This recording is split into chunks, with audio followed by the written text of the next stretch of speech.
जय Hind. I hope आप सब अच्छे होंगे। आज दोस्तों हम क्लास 8th की आपकी पॉलिटी की किताब शुरू कर रहे हैं। क्लास 8th की पॉलिटी एनसीईआरटी, जिस किताब का आपका नाम है सोशल एंड पॉलिटिकल लाइफ। ठीक है, देखिएगा तो 6th में हमने फर्स्ट पार्ट किया, 7th में पार्ट 2, अब हम पार्ट 3 कर रहे हैं। और कहीं ना कहीं अगर मैं आपसे दोस्तों सही बोलूं तो पार्ट 3 जो आपकी है सोशल एंड पॉलिटिकल लाइफ जो किताब है ये आपकी, ये बहुत इंपॉर्टेंट हो जाती है क्लास 8th की आपकी पॉलिटी एनसीईआरटी। जो बच्चे कॉम्पिटिटिव की तैयारी कर रहे हैं, अब जो 8th क्लास में हैं, ठीक है, जो नॉलेज के लिए कर रहे हैं उनके लिए तो इंपॉर्टेंट है ही, पर जो खास करके कॉम्पिटिटिव की तैयारी कर रहे हैं और जो एनसीईआरटीज पढ़ते हैं, तो 8th की एनसीईआरटी इसलिए जरूरी हो जाती है ना, क्योंकि आपको इस किताब में काफी सारी ऐसी बेसिक टर्मिनोलॉजीज देखने को मिलेंगी जो आप पढ़ते हैं इंडियन पॉलिटी में पढ़ेंगे, कॉन्स्टिट्यूशन की किताब में आपको पढ़ने को देखने को मिलता है। इस किताब में आपको काफी सारी ऐसी टर्मिनोलॉजीज होंगी जो आपको सुनने को मिलेंगी। समझा तो मैं ही दूंगा, ठीक है, इसमें कोई दिक्कत नहीं आएगी। तो आज हम इंडियन कॉन्स्टिट्यूशन फर्स्ट चैप्टर जो है आपका क्लास 8th के एनसीईआरटी का first chapter the Indian constitution हम करेंगे। ठीक है, थोड़ा बहुत इंडियन कॉन्स्टिट्यूशन के बारे में जानेंगे, बेसिक सी चीजें हैं, ज्यादा इतना हम हाई फाई नहीं है, ठीक है, क्योंकि अभी देखिएगा तो इंट्रो है इस किताब का, तो उतना हाई फाई देंगे भी नहीं है। तो फर्स्ट चैप्टर है द इंडियन कॉन्स्टिट्यूशन। शुरू करें दोस्तों, उससे पहले अगर आप नए हैं नॉलेज कैसल पे तो चैनल को सब्सक्राइब कर दीजिएगा और बेल आइकन दबा के ऑल पे क्लिक कर दीजिएगा। कमेंट सेक्शन में आप बताइएगा अपना फीडबैक वीडियो के बाद, और लाइक करना मत भूलिएगा, शेयर करिए अपने दोस्तों में ताकि उनको भी नॉलेज मिल सके। तो आइए चलिए शुरू करते हैं एक इंटरेस्टिंग टॉपिक को। अब दोस्तों टॉपिक हम शुरू करें, इंडियन कॉन्स्टिट्यूशन को शुरू करें, उससे पहले आपके सामने एक वीडियो चल रही है। अब आप सोच रहे होंगे यार ये सौरभ हमें फुटबॉल क्यों दिखा रहा है, फुटबॉल के बारे में पढ़ने वाले कॉन्स्टिट्यूशन में?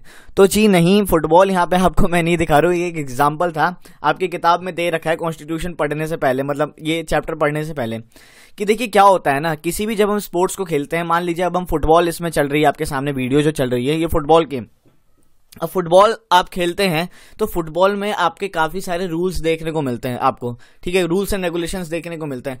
अब अगर आप एक बार सोचिए कि अगर वो rules and regulations football game में ना रहें तो क्या सीन हो जाएगा इस गेम का, कोई मतलब बचेगा क्या, इतनी पॉपुलैरिटी होती? अब मान लीजिए किसी बंदा कोई स्ट्राइकर अगर बॉल लेके आगे बढ़ रहा है और वो ऑफ साइड में है, ठीक है, ऑफ साइड में है और वो गोल मार देता है, रूल बुक में ऑफ साइड का कोई सिस्टम ही नहीं होता तो वो तो गोल मान लिया जाता, ठीक है, फिर ओपोनेंट टीम का नुकसान हो जाता, मैच देखने में उतना मजा भी नहीं आता, ठीक है। अगर फाउल का कोई रूल नहीं होता तो पता चले फुटबॉल नहीं WWE हो जाती, आपको भी पता है, थोड़े देखिएगा तो फुटबॉल में आप देखते होंगे तो एग्रेसिव पन आ जाता है अपने आप, डिफेंडर्स वगैरह जब क्लैश करते हैं, ठीक है, तो ये आप देखते ही होंगे। तो उसी तरीके से दोस्तों अब देखिए, फुटबॉल हो गया, क्रिकेट हो गया, हॉकी हो गया, कोई सा भी स्पोर्ट हो गया, उसमें आपको एक स्पेसिफिक रूल्स देखने को मिलते हैं, चाहे कोई सा भी स्पोर्ट्स हो, ठीक है, कोई सा भी स्पोर्ट्स, कितने सारे स्पोर्ट्स आपको भी पता है वर्ल्ड में, ठीक है। तो वही है कि फुटबॉल को भी अच्छे से गवर्न करने के लिए जब हमें एक रूल की जरूरत पड़ती है, एक रूल बुक की जरूरत पड़ती है। क्रिकेट खेलते हैं अगर कोई बच्चे, ठीक है, हॉकी खेलते हैं तो उनको भी पता होगा कि उसमें भी काफी सारे रूल्स होते हैं, हर स्पोर्ट्स के अलग अलग रूल्स होते हैं, ठीक है, हर स्पोर्ट्स को कैसे गवर्न करना है, कैसे चलाना है, उस हिसाब से रूल्स बनाते हैं वो।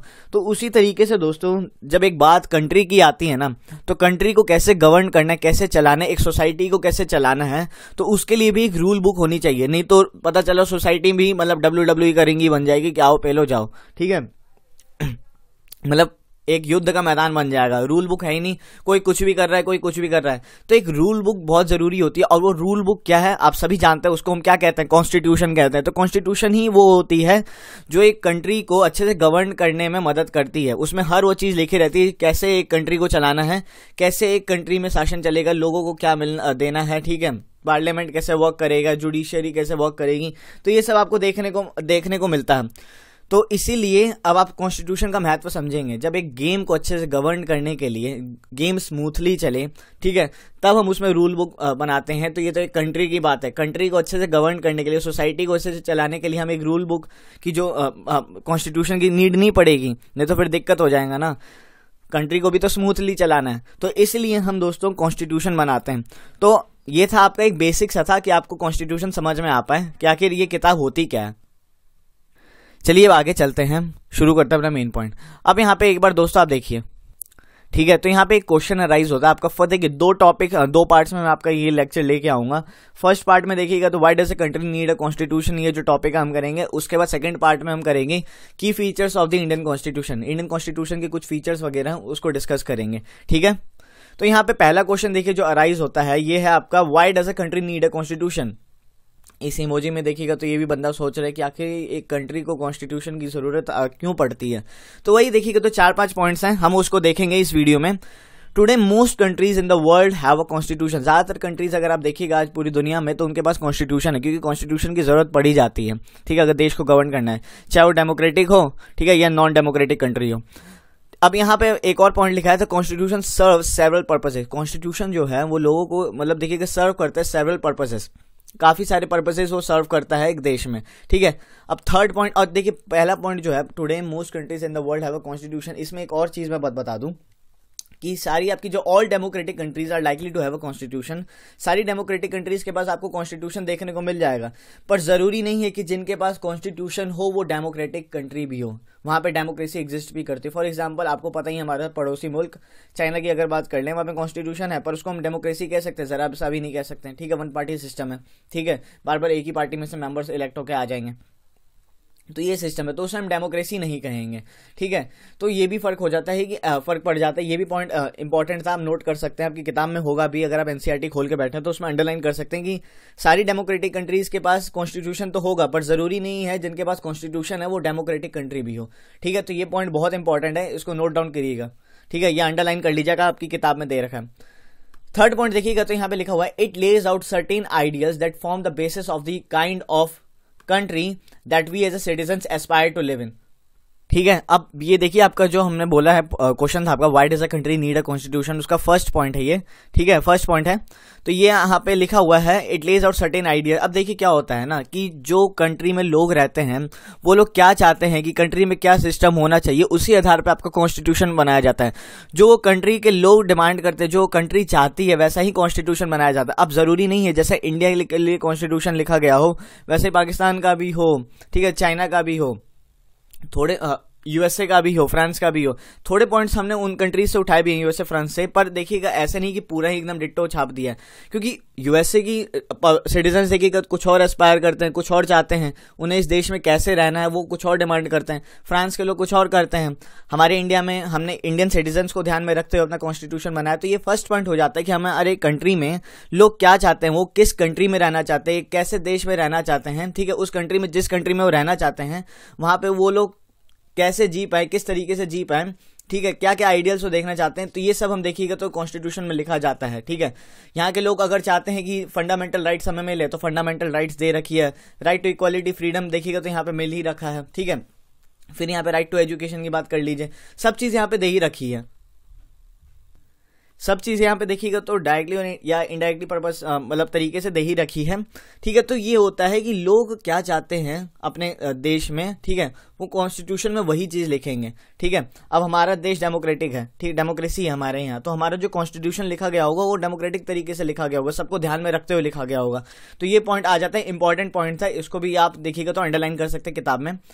अब आगे चले हम, a constitution have serve as a set of rules. आपको भी पता है देखिएगा कॉन्स्टिट्यूशन में क्या होता है, जैसे हमने एक स्पोर्ट्स में फुटबॉल लिया था उसमें भी रूल्स होते हैं, सेट ऑफ रूल्स होते हैं, जिसको क्या करना पड़ता है, वहाँ के जो फुटबॉल के जो प्लेयर्स होते हैं उन्हें मानना पड़ता है, जो नहीं, ठीक है, मानना पड़ता है, ताकि फुटबॉल का गेम जो अच्छे से वो चल पाए, गवर्न हो पाए, ठीक है, मतलब स्मूथली प्ले हो पाए, ताकि लोगों को भी मजा आएगा, इंटरेस्ट आता है तभी तो, ठीक है। तो कॉन्स्टिट्यूशन भी वही है, ठीक है, एक सेट ऑफ रूल्स है, कुछ प्रिंसिपल्स हैं यहाँ पे जो लोगों को जो इस देश में रहते हैं उन्हें मानना पड़ता है, ठीक है।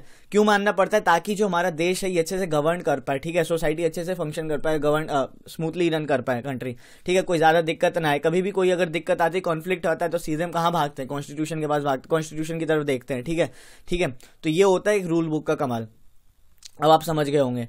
अब आगे चलें, यहाँ पे ले रखा है, constitution upholds the idea, values and believes of the citizen. जाहिर सी बात है, ठीक है, कॉन्स्टिट्यूशन दोस्तों क्या है, एक आइडिया है, वैल्यूज और बिलीव्स हैं एक सिटीजन के, ठीक है, जो चाहता है कॉन्स्टिट्यूशन में देखना चाहता है। कॉन्स्टिट्यूशन वही है, ideas, values and believes of citizens, ठीक है। तो ये पॉइंट भी आप इंपॉर्टेंट है, नोट डाउन कर लीजिएगा, ideas, values and believes of citizens of the country, ठीक है, कॉन्स्टिट्यूशन यही है।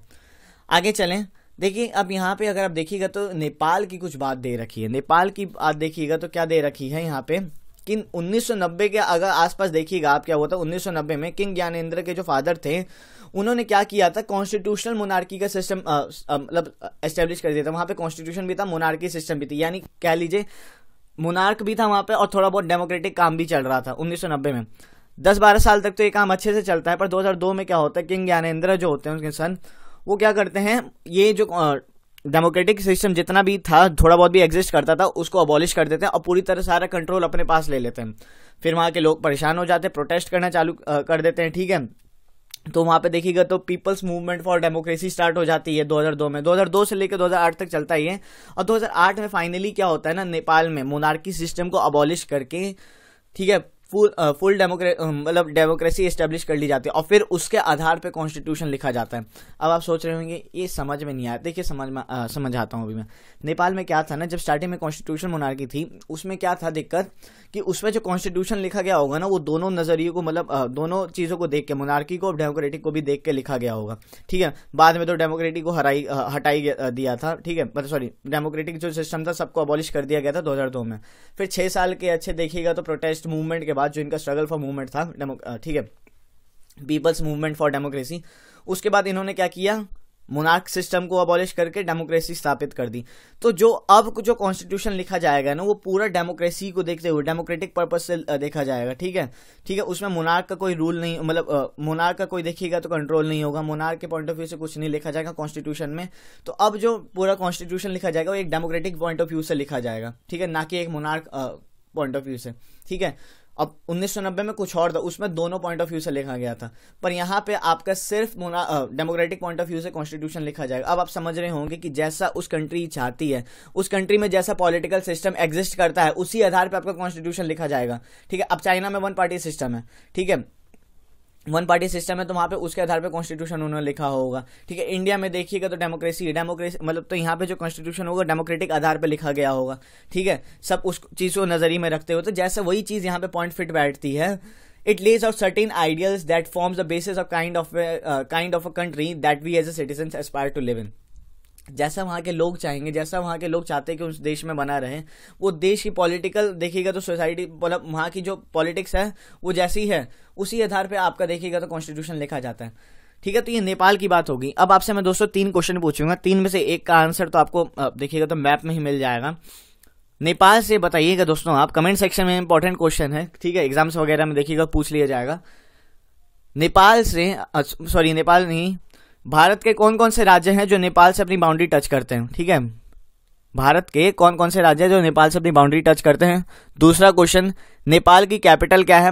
तीसरा क्वेश्चन, नेपाल की करेंसी क्या है। इन तीनों का आंसर दीजिएगा, ठीक है, कमेंट सेक्शन में। और चौथा क्वेश्चन मैं पूछूंगा, चौथा क्वेश्चन एक और है कि नेपाल बताइएगा टोटल कितनी अपनी बाउंड्री, मतलब जो लेंथ है, नेपाल जितनी भी अभी नेपाल और भारत की जितनी बाउंड्री का लेंथ है वो कितना किलोमीटर है, तो इसका आपको आंसर देना है कमेंट सेक्शन में। तो ये आपने स्टोरी ऑफ नेपाल देख ली। अब देखिए यहाँ पे सेकंड जो इंपॉर्टेंट पर्पस है ना, हमने फर्स्ट पर्पस देख लिया कि उन कंट्रीज के लोग जैसा मतलब सिटीजन चाहते हैं उसी आधार पे आपका कॉन्स्टिट्यूशन लिखा जाएगा। The second important purpose of the constitution is to define the nature of a country's political system. ये मैंने अभी आपको बताया कि कंट्री का जिस तरीके का पॉलिटिकल सिस्टम होगा उसी आधार पर कॉन्स्टिट्यूशन हम लिखेंगे, ठीक है। अब कंट्री का देखिए, कंट्री में मोनार्क का सिस्टम है, मोनार्क मतलब पॉलिटिकल सिस्टम, यानी या तो डेमोक्रेटिक होगा, ठीक है, या तो मोनार्की होगी वहां पे, या तीसरा होगा डिक्टेटरशिप होगी। अब डेमोक्रेसी होगी तो डेमोक्रेटिक आधार पे वहां पे कॉन्स्टिट्यूशन लिखा जाएगा, मोनार्की होगी तो मोनार्की के आधार पे। तो पॉलिटिकल सिस्टम से आप समझ सकते हैं जिस तरीके का वहां पे पॉलिटिकल सिस्टम एग्जिस्ट करता है उसी आधार पे आप कॉन्स्टिट्यूशन बनाएंगे। अब जहां पे मोनार्की वहां पे डेमोक्रेटिक आप कॉन्स्टिट्यूशन लिख देंगे तो कोई उसका मतलब बनता नहीं है, ठीक है, और मतलब गलती हो जाएगा। वही नेपाल की यहाँ पे बात दे रखी है, ठीक है, पहले की बात है, तो ये मैंने आपको ऑलरेडी बता दिया, यहाँ पे मैंने ऑलरेडी आपको बता दिया। In countries that have adopted a democratic form of government the constitution plays a crucial role in making out certain important guidelines that govern decision making with the society. वही मैंने बता दिया, डेमोक्रेटिक गवर्नमेंट में हम उस आधार पे constitution को बनाएंगे, ठीक है, जो हमारी सोसाइटी को अच्छे से गवर्न करने में काम करे, ठीक है। वही मैंने नेपाल का जो आपको बताया था कि जिस तरीके का पॉलिटिकल सिस्टम एग्जिस्ट करेगा कंट्री में उसी आधार पर हम कॉन्स्टिट्यूशन बनाएंगे, ठीक है। तो तीसरा अब हम चलेंगे point, why does a country need a constitution में हमने 2 पॉइंट आप देख लिए, जिस तरीके के वहां के लोग चाहेंगे, जैसा कॉन्स्टिट्यूशन लोग जिस देश में रहना चाहते हैं वहां पे क्या सिस्टम होना चाहिए। दूसरा पॉइंट है वहां उस कंट्री का पॉलिटिकल सिस्टम क्या है। और तीसरा पॉइंट अब हम चलेंगे third, constitution provides us the safeguards against the powerful authority. अब आप सोच रहे होंगे कॉन्स्टिट्यूशन क्या करता है, कॉन्स्टिट्यूशन हमें सेफ गार्ड करता है पावरफुल अथॉरिटीज से, ठीक है, ठीक है, पावरफुल अथॉरिटीज हमारी बैंड ना बजा सकें, कॉन्स्टिट्यूशन हमारी मदद करता है, क्या करता है, सेफ गार्ड करता है, ठीक है। बेस्ट एग्जांपल देखिएगा तो फंडामेंटल राइट्स है ना, ये पढ़ेंगे हम की फीचर्स ऑफ द कॉन्स्टिट्यूशन में, जब हम जाएंगे सेकंड पार्ट कल करेंगे, ठीक है। तो उसमें हम देखेंगे कॉन्स्टिट्यूशन हमें क्या करता है, सेफ गार्ड करते हैं पावरफुल अथॉरिटी से। अब आप सोचेंगे थोड़ा बहुत समझ में नहीं आया, एक स्टोरी के जरिए समझा दें, तो स्टोरी चलिए हम देखते हैं। अब यहाँ पे एक लड़का है जिसका नाम है सुरेश, ठीक है, और ये सुरेश है, एक क्लास मॉनिटर है, और ये एक बुली है। बुली यानी देख लीजिए दादा समझ लीजिए, ठीक है, दादा है, अपने क्लास को मतलब देखिएगा तो दबा के रखता है, हुकुम चलाता होगा। तो देखिए क्या होता है ना, मिसेस राव जो इनकी क्लास टीचर होती हैं, वो कहती है कि मैं थोड़ा बाहर जा रही हूँ, अर्जेंट काम है। किसको कहती है, सुरेश को।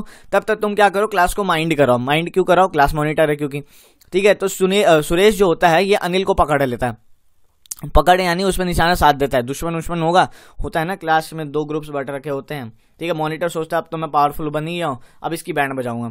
तो अनिल को कहता है ये कि मैं आज तेरी कंप्लेंट करूंगा मैडम जी से, ठीक है, अब तेरी बजेगी बैंड।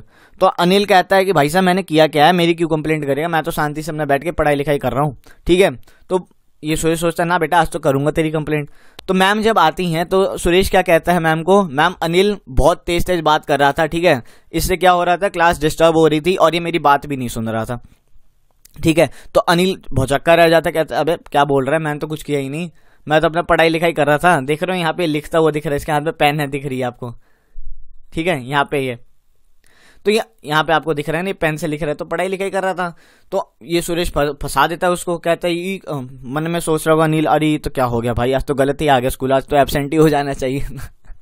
तो मैडम कहती है अनिल को कि बेटे अब तूने बहुत बदमाशी कर ली, ठीक है, अब तू स्कूल के बाद रुकेगा, ठीक है, और स्कूल के बाद रुकेगा और 100 बार लिखेगा I will not disobey the class monitor, ठीक है, 100 बार तुझे ये लिखना है। अनिल कहता है but ma'am did not do anything, ये कहता है मैम मैंने तो कुछ किया ही नहीं, ठीक है। तो ये स्टोरी आप सोच रहे होंगे क्यों बताई गई है, ये तीसरे पॉइंट को ही जस्टिफाई करती है, ठीक है, मतलब थोड़ा बहुत दर्शाती है कि पावरफुल अथॉरिटी से बचाता है कौन, कॉन्स्टिट्यूशन, ठीक है। अब यहाँ पे पावरफुल अथॉरिटी किसके पास थी, मॉनिटर के पास थी, ठीक है।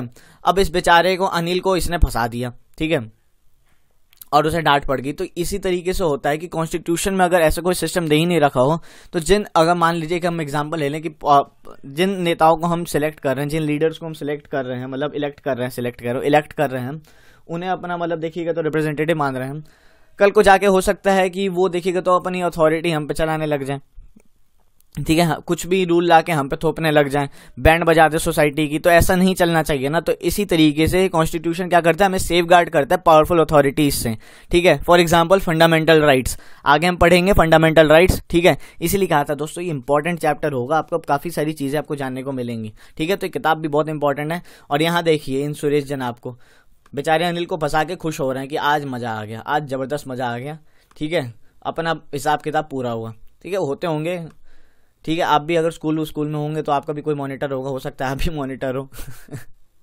ऐसे काम नहीं करने दोस्तों। अब यहाँ पे देखिए एक अनदर पॉइंट है, ठीक है, 4th पॉइंट देखिए क्या है, another important function that a constitution plays in a democracy is to ensure that dominant group does not use its power against other less powerful और ग्रुप, ठीक है।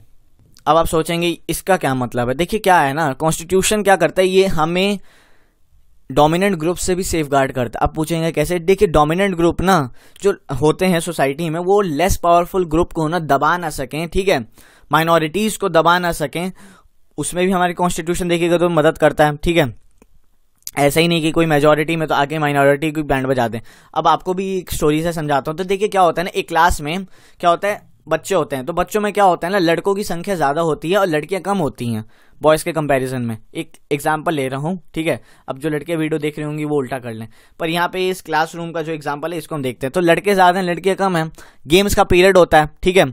तो लड़के कहते हैं हम तो क्रिकेट खेलेंगे, तो लड़कियां कहती हैं कि नहीं यार आज थोड़ा चेंज लाते हैं, आज बास्केटबॉल खेलते हैं, ठीक है। तो लड़के कहते हैं ना हम तो क्रिकेट खेलेंगे, लड़के कहती है बास्केटबॉल। तो इनमें बहस होती है, तो दोनों जाते हैं मैडम जी के पास। मैडम जी क्या कहती हैं, ठीक है, वही डेमोक्रेटिक अंदाज में कि जो बच्चे क्रिकेट खेलना चाहते हैं वो हाथ उठाएं, ठीक है, और जो बच्चे बास्केटबॉल खेलना चाहते हैं वो हाथ उठाएं। तो जाहिर सी बात है जब लड़कों की संख्या ज्यादा है तो लड़के जीत जाते हैं। तो लड़के जीत जाते हैं तो ये देखिएगा, तो ये शोएब अख्तर, ठीक है, शोएब अख्तर अपने आप को समझ रहे हैं, बॉल हंसते हो जाते ही वी हैव वॉन, ठीक है। तो लड़की कहती है obviously there are more boys in the class, कहती है जाहिर सी बात है भाई तुम जीत ही जाओगे, तुम्हारे लड़के ज्यादा हैं, मतलब तुम्हारे क्लास में लड़के ज्यादा हैं, ठीक है। तो यहाँ पे ये लड़की जाती है अपनी फ्रेंड से, कहती है यार we always have to do what, कहती है कि हमें हर बार वही चीज़ गेम खेलना पड़ता है जो ये लड़के चाहते हैं, ठीक है। हमारी बैंड बज जाती है, क्यों बैंड बज जाती है, क्योंकि लड़के हैं मेजोरिटी में, ठीक है। तो यहाँ पे दूसरी जो इसकी दोस्त होती है कहती है कि मैम को कोई और उपाय निकालना पड़ेगा ताकि हमारी भी जो विशेष है वो सुनी जा सके, नहीं तो ऐसे तो पता चला कि पूरे साल गेम्स का पीरियड आ रहा है, ये क्रिकेट ही खेल रहे हैं और हम कोने में जाके बैठ गए, ठीक है, बेंच पे बैठ गए, तो ऐसा सिस्टम नहीं चलेगा। अब बाई चांस अगर सोच लीजिए लड़कों उल्टा कर दे तो लड़कियां जाते हैं, वो कहेंगी कि हम बास्केटबॉल खेलेंगे, लड़के कम है, वो क्रिकेट खेलना चाहते हैं। फिर अगर डेमोक्रेटिक अंदाज में पूछा गया कि हाथ उठाओ तो लड़कियां जीत गई, वो बास्केटबॉल खेलेंगे, फिर लड़के जाके दुबुक के बैठ जाएंगे कि हमें तो आज खेलने ही नहीं दिया यार, ऐसे थोड़ी चलेगा, मनमानी चल रही लड़कियों की तो वही सिस्टम है। तो इसमें हमें क्या देखने को मिलता है दोस्तों कि जो डोमिनेंट ग्रुप था ना, डोमिनेंट ग्रुप क्या होता है, बॉयज का ग्रुप देखिएगा तो डोमिनेंट यहाँ पे दिखाया गया है और गर्ल्स लेस पावरफुल दिखाई गई हैं। तो यहाँ पे जो मेजोरिटी में बॉयज थे ना, इन्होंने लड़कियों को दबा दिया, अब इनको कोई चारा नहीं था, इनको साइड में हट जाना पड़ा, तो ये दिक्कत आ गई। तो यहाँ पे बात लिखी गई है कि majority should not exclude the interest of minorities, ठीक है। मेजॉरिटी को ऐसा नहीं करना चाहिए कि अगर वो मेजॉरिटी में है, वहाँ संख्या ज्यादा है, तो क्या करे, वो माइनॉरिटीज के इंटरेस्ट को हर्ट करे, माइनॉरिटीज के इंटरेस्ट को दबा दें, ठीक है, सप्रेस कर दें, आप इसे कह सकते हैं। तो इसलिए tyranny of majority should be checked, ठीक है। जो टायरनी है ना, टायरनी मतलब यहाँ समझ सकते हैं कि मेजॉरिटीज की जो भी एक्टिविटीज वगैरह है ना, ठीक है, मेजॉरिटी जो भी कर रहे हैं तो उन पे एक चेक बना के रखना, नजरें बना के रखना कि वो कुछ ऐसा ना करे जिससे माइनॉरिटीज हर्ट हो। अब फॉर एग्जांपल अगर देखिएगा रिलीजियस पॉइंट ऑफ व्यू से देखें अगर हम, तो एक कंट्री है, मान लीजिए उसमें एक रिलीजन की जो संख्या है वो मेजॉरिटी में, दूसरा रिलीजन वहां पे माइनॉरिटी है, तो ऐसा नहीं होना चाहिए जो मेजॉरिटी में माइनॉरिटीज की बैंड बजाते हैं। तो कॉन्स्टिट्यूशन हमें इससे भी प्रोटेक्ट करता है, ठीक है, कि ताकि कोई गवर्नमेंट कह रहा हूं, डोमिनेंट ग्रुप जो है वो लेस पावरफुल ग्रुप यानी माइनॉरिटीज को दबा ना सके, उनको मतलब परेशान ना कर सके, ठीक है। तो कॉन्स्टिट्यूशन देखिएगा तो इसमें भी हमारी मदद करता है। तो ऐसा नहीं है कि कॉन्स्टिट्यूशन जब हमारा बन रहा था तो हमने सिर्फ मेजॉरिटी ग्रुप को देख लिया था, हमने हर वो इंसान को देखा जो इस देश में रहता है, वो क्या चाहता है, हर उस इंसान को देखिएगा तो कॉन्स्टिट्यूशन कहीं ना कहीं मदद करता है, ठीक है। वही जो पहला पॉइंट था आज के इस वीडियो का, why does a country need a constitution, वो यहाँ पे देखिएगा तो पूरे टॉपिक में आपका चलती हुई आ रही है, ठीक है। कॉन्स्टिट्यूशन किस लिए जरूरी होता है देश को चलाने के लिए स्मूथली। अगर कॉन्स्टिट्यूशन मान लीजिए, जैसे हमने फुटबॉल का एग्जांपल लिया था कि रूल्स रेगुलेशंस होने चाहिए, अगर फुटबॉल गेम को अच्छे से चलाना है तो कॉन्स्टिट्यूशन की भी जरूरत होती है, सोसाइटी को अच्छे से गवर्न करना है। तो अगर कॉन्स्टिट्यूशन नहीं होता तो ये माइनॉरिटीज की तो बैंड बजा देते हैं, ठीक है। उसके बाद जो आपके जिनके पास पावरफुल अथॉरिटीज थी वो भी बैंड बजा देते हैं, ठीक है। अब पॉलिटिकल सिस्टम की तो बात ही छोड़ दीजिए। तो ये आपका फोर्थ पॉइंट था। अब फिफ्थ पॉइंट देखेंगे तो फिफ्थ पॉइंट आप सुन के ना थोड़े बहुत चौंक जाएंगे, ठीक है, थोड़े बहुत मतलब देखिएगा तो क्या सोचने में मजबूर हो जाएंगे कि ये क्या हो गया, ठीक है। तो कॉन्स्टिट्यूशन देखिएगा दोस्तों, ये हमें अपने आप से भी सेव करता है। हमें अपने आप से भी सेव कैसे करते हैं कि ताकि हम जल्दबाजी में कोई ऐसी देखिएगा तो सिचुएशन ना आ जाए कि जिसमें हम कोई गलत डिसीजन ले लें और वो गलत डिसीजन बाद में जाके लॉन्गर टर्म में क्या करें, हमें हर्ट करें, हमारे देश को हर्ट करें, हमारी सोसाइटी को हर्ट करें, ठीक है। तो ये गलत हो जाता है। तो यहाँ पे वही बात लिखी गई है, constitution helps to protect us against certain decision that we might take that could have an adverse effect on the larger principles of that country we believe in, ठीक है। तो यहाँ पे आप देखिएगा कॉन्स्टिट्यूशन हमें अपने आप से भी प्रोटेक्ट क्यों करता है कि ताकि कभी कभी क्या होता है ना, हम कोई गलत डिसीजन ले लेते हैं, कभी कुछ गलत बोल देते हैं, तो उसका क्या होता है, उसका हमें एडवर्स इफेक्ट देखना शुरू हो जाता है थोड़े टाइम बाद, जिससे क्या होता है हमारी कंट्री को उससे सफर करना पड़ता है। तो ऐसा ना हो सके तो देखिएगा तो कॉन्स्टिट्यूशन हमें अपने आप से भी प्रोटेक्ट करता है। यहाँ पे अगर एक एग्जांपल देखिएगा तो one way wish for dictatorship, frustration from party politics, but in long run it is against our decisions. अब देखिए क्या है, एक बंदा परेशान हो चुका है पार्टी पॉलिटिक्स से। पार्टी पॉलिटिक्स से यानी पता चला कि ऑपोजिशन और जो रूलिंग पार्टी आपस में लड़े जा रहे हैं, एक अपनी गलतियां बता रहे हैं, सॉरी एक दूसरे की गलतियां बताए जा रहे हैं ये लोग, ठीक है। अब जो रूलिंग पार्टी है वो कुछ अगर गलत कर दे तो ऑपोजिशन उठ के आ जाते हैं, कुछ सही कर दे तो ऑपोजिशन उठ के आ जाते हैं, काम धाम अच्छे से चल नहीं रहा। तो जो एक बंदा होगा, ठीक है, मान लीजिए ये सब फॉलो कर रहा है, तो पार्टी एक देश में रह रहा है और इन पार्टी पॉलिटिक्स से वो परेशान हो गया, गुस्से में कहता है कि यार काश डिक्टेटरशिप एग्जिस्ट करती इस कंट्री में, कम से कम एक ही रूलर होता, ठीक है, एक ही बंदा होता और डिक्टेटर करता, कोई उसके ऑपोजिशन में मतलब होता ही नहीं। तो ऐसा कोई सिस्टम हमें देखने को नहीं मिलता, ठीक है। ऐसा कोई सिस्टम यानी कि आप कभी भी क्या होगा किसी के भी मतलब डिसीजन पे आवाज उठा सके, कोई ऑपोजिशन नहीं होता तो हल्ला गुल्ला भी नहीं होता। अब ये उस टाइम पे जो सोच रहा है ना, ये जल्दबाजी में सोच रहा है बंदा कि डिक्टेटरशिप हो जानी चाहिए होती, ठीक है। डेमोक्रेसी नहीं होनी चाहिए थी, फ्रस्ट्रेशन हो चुकी है उससे पार्टी पॉलिटिक्स से। But in the long run अगर आप देखिएगा ध्यान से तो क्या ये डिसीजन सही था? बिल्कुल नहीं सही था, क्योंकि डिक्टेटरशिप मान लीजिए आपको 1-2 दिन सही लगेगी, उसके बाद पता चलेगा जब एक ही बंदा, ठीक है, जो उसके मन में आ रहा है वही चीज करे जा रहा है, और जो आपको अच्छा नहीं लग रहा है, ठीक है। डेमोक्रेटिक सिस्टम में तो क्या है कि 5 साल बाद अगर नहीं आप कोई पार्टी के जो आपने रिप्रेजेंटेटिव अपना चुना है उससे संतुष्ट नहीं हुए, दूसरे को चुन लो, उसके बाद नहीं हुए तो तीसरे को चुन लो। पर डिक्टेटरशिप में पता चलो बैठा हुआ सालों तक, आप परेशान हो चुके, आपकी धज्जियां उड़ रखी हैं, ठीक है। तो ये सिस्टम देखिएगा तो कॉन्स्टिट्यूशन इसमें क्या करता है, हमें भी मदद करता है कि हम अपने क्या बोलते हैं, अपने आप से भी मतलब सेव करता है हमें कॉन्स्टिट्यूशन। तो ये चीज़ हमें देखने को मिली। अब आप सोचेंगे इसका भी एक स्टोरी सुना दीजिए, ठीक है, तो सुना देते हैं यार आपके लिए। तो यहाँ पे देखिएगा एक शबनम लड़की है, ठीक है, और ये डिसीजन में फंस गई है। अब डिसीजन देखिए क्या है ना, इसके लिए मैं बताता हूँ, ये जो डिसीजन लेने वाली इसका क्या है कि इसे कल टेस्ट है इसका, और इसे 2 चैप्टर रिवाइज करने हैं। पर उसी टाइम पे इसका फेवरेट टीवी प्रोग्राम भी आ रहा है जिसे ये छोड़ना नहीं चाहती, जिसको ये इसका मतलब शबनम को उस टीवी प्रोग्राम को देखना जरूरी है क्योंकि मन कर रहा है बहुत ज्यादा, ठीक है। पर ये मतलब वो क्या बोलते हैं, कंफ्यूजन में पड़ जाती है कि आखिर मैं पढ़ाई करूं या फिर टीवी देख लूं, ठीक है। अगर मैं टीवी देखती हूं, अपना फेवरेट प्रोग्राम देखती हूं, तो शायद मेरे पास इतना टाइम नहीं बचेगा कि ताकि मैं रिवीजन कर पाऊं इन 2 टॉपिक्स की, ठीक है। तो इसके पास देखिएगा 2 डिसीजंस हैं, ठीक है। अगर इसके हिसाब से देखिएगा, इसके हिसाब से, ठीक है, शबनम के हिसाब से, तो इसके लिए तो दोनों डिसीजन सही हैं, क्योंकि ऐसा नहीं है कि वो टीवी प्रोग्राम आ रहा है इसको अच्छा नहीं लगता फिर भी देखना है, उस टीवी प्रोग्राम भी इसको अच्छा लगता है, पढ़ाई भी करनी है, दोनों डिसीजन इसके लिए सही हैं। पर अगर टाइम का महत्व देखिएगा, क्या उस टाइम पे उसके लिए टीवी देखना जरूरी है? उसके लिए टीवी देखना जरूरी है? नहीं है ना, बिल्कुल नहीं है। उसके लिए उस टाइम पे क्या टाइम उससे डिमांड करती है कि तू बेटा पढ़ाई कर ले, ठीक है, 2 चैप्टर रिवाइज कर ले और कल अच्छा नंबर ले आ। तो ये कंफ्यूजन में पड़ी रहती है। तभी इससे इसकी मदर जो होती हैं, ठीक है, ये शबनम से क्या कहती हैं कि यार तू परेशान क्यों है, ये टेंशन क्या हो गई, ठीक है। तो कहती है कि देखिए मेरा फेवरेट टीवी प्रोग्राम आ रहा है, ठीक है, और मेरा भी मन कर रहा है बहुत तगड़ा देखने का, ठीक है, मेरा फेवरेट टीवी प्रोग्राम है। अब क्या है ना कि अगर आप लोग टीवी देखते रहेंगे ना तो मेरा भी मन कर जाएगा, मेरे को भी मतलब जोश चढ़ जाएगा टीवी देखने का, ठीक है।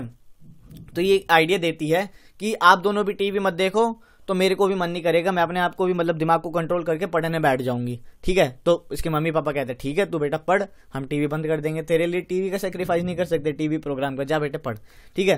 तो ये शबनम जाती ही पढ़ती है, 2 चैप्टर ये रिवाइज करती है, और क्या होता है अगले दिन टेस्ट में लास्ट मतलब जो 2 चैप्टर्स कह रहा हूँ, सॉरी थोड़ा सा फम्बलिंग होगी, लास्ट 2 जो आपके चैप्टर्स होते हैं इनके शबनम के, उसमें से ज्यादातर क्वेश्चंस आ जाते हैं। अब ज्यादातर क्वेश्चंस आ जाते हैं तो जाहिर सी बात है इसने रिवीजन कर रखी है, तो नंबर भी अच्छे आएंगे, तो मतलब ये भी खुश, मम्मी पापा भी खुश, उसके बाद जितना टीवी देखना है देखो, ठीक है। तो यहाँ पे भी 2 डिसीजंस थे, मम्मी ने हेल्प की इसकी, ठीक है, वही उसी तरीके से कॉन्स्टिट्यूशन हमारी हेल्प करेगा, ठीक है, हमें अपने आप से बचाने के लिए मम्मी ने हेल्प की, मम्मी ने इसे उपाय दिया, ठीक है।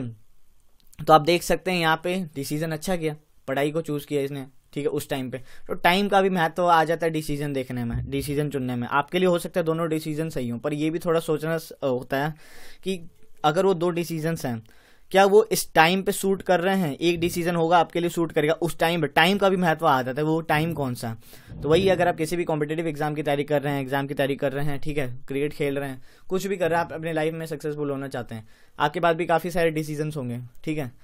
तो उस डिसीजन को चूज कीजिएगा दोस्तों जो आपके लिए उस टाइम पे ज्यादा जरूरी है। उस टाइम पे ज्यादा जरूरी आपके लिए क्या होगा? अब मान लीजिए आपका 6 महीने बाद कोई सिविल सर्विस का एग्जाम है, वैसे देखिएगा तो जून में आपका एग्जाम होता है, 2022 में ही होगा।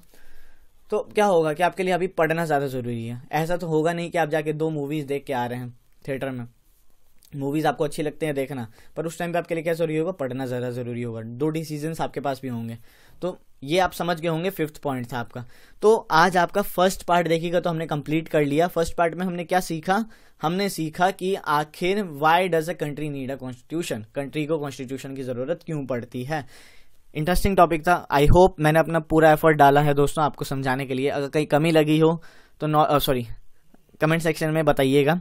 और मैंने आपसे जैसे क्वेश्चन पूछा था नेपाल के ऊपर कि भारत के कौन कौन से राज्य नेपाल से अपनी बाउंड्री टच करते हैं, ठीक है, कितने राज्य हैं, नेपाल की कैपिटल क्या है, नेपाल की करेंसी क्या है, और नेपाल अपनी जो बाउंड्री भारत से कितने किलोमीटर में टोटल टच करता है, कितने किलोमीटर से टोटल, तो आपको लेंथ बतानी है पूरी। इंटरेस्टिंग टॉपिक था दोस्तों। कल हम करेंगे दोस्तों features of the Indian constitution. ठीक है, भारतीय संविधान के कुछ फीचर्स हम देखने वाले। संविधान, कॉन्स्टिट्यूशन को हम हिंदी में संविधान कहते हैं, ये आपको पता ही होगा। ठीक है, तो ये था। उम्मीद है कि आपको इस वीडियो से कुछ सीखने को मिला होगा, बहुत सारी नॉलेज सुनने को जानने को मिली होगी। नोट्स आपने बनाए होंगे, अपनी किताब आपने सामने खोल के अच्छे से समझा होगा इस टॉपिक को। अगर आप देखिए दोस्तों ये वीडियो से सही में अगर संतुष्ट है ना, तो तभी नॉलेज कैसल को सब्सक्राइब कीजिएगा। वीडियो को लाइक करना मत भूलिएगा और शेयर करना अपने दोस्तों में तो ज़रा भी मत भूलिएगा, उनको भी पता चल सके कि मतलब क्या है कॉन्स्टिट्यूशन, कंट्री को कॉन्स्टिट्यूशन की ज़रूरत क्यों पड़ती है, तो इम्पॉर्टेंट हो जाता है उनके लिए भी जानना। नॉलेज कैसल को सब्सक्राइब कीजिएगा। Thank you so much. कल मिलेंगे दोस्तों हम फीचर्स के साथ कॉन्स्टिट्यूशन के, ठीक है, इंडियन कॉन्स्टिट्यूशन के। तब तक के लिए good bye. Thank you so much. God bless you all. Jai Hind.